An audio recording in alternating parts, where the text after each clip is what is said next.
it's a lack of purpose.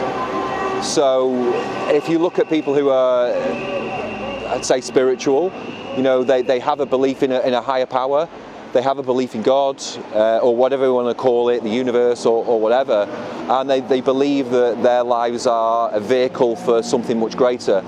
They're not feeling the same fear. And fear is obviously a tool of control and has been for centuries.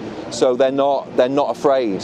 They're not afraid to die. They're not afraid to fight. They're not afraid to be ridiculed by the friends. They don't want to fit in. They've got an internal security. In terms of getting active, and I think people disempower themselves.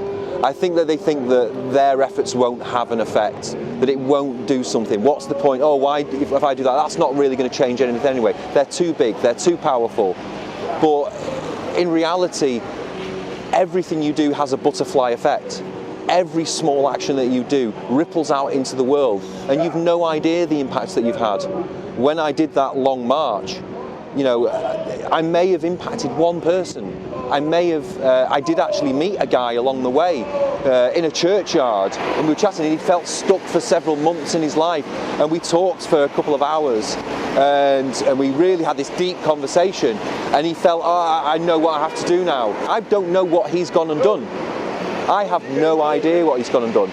So if you start with the belief that everything you do has a massive impact, and that every small action that you do will influence others, that can be inspiration to go out and actually do the first step. You know, get on a roundabout, get a board, hold it, even if it's on your own.